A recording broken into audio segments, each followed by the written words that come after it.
بسم اللہ الرحمن الرحیم۔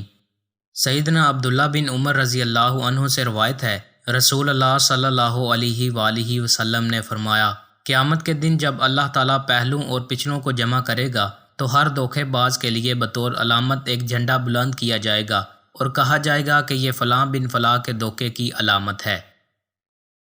سیدنا عقبہ بن عامر رضی اللہ عنہ سے روایت ہے، رسول اللہ صلی اللہ علیہ وآلہ وسلم نے فرمایا، قیامت کے دن سورج زمین کے بہت قریب آ جائے گا، اس وجہ سے لوگ پسینے میں شرابور ہوں گے۔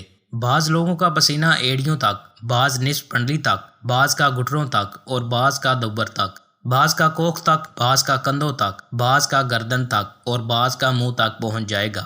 آپ صلی اللہ علیہ وآلہ وسلم نے اپنے ہاتھ سے اشارہ کر کے منہ تک کی کیفیت بیان کی، اور بعض لوگوں کا پسینہ تو ان کو ڈھانپ لے گا۔ پھر آپ صلی اللہ علیہ وآلہ وسلم نے اپنے ہاتھ سے اشارہ کیا۔ سیدنا ابو ہریرہ رضی اللہ عنہ سے روایت ہے، رسول اللہ صلی اللہ علیہ وآلہ وسلم نے فرمایا، قیامت کے دن لوگوں کو 3 حالتوں میں اٹھایا جائے گا، بعض لوگ پیدل ہوں گے، بعض سوار ہوں گے اور بعض چہروں کے بال چل رہے ہوں گے۔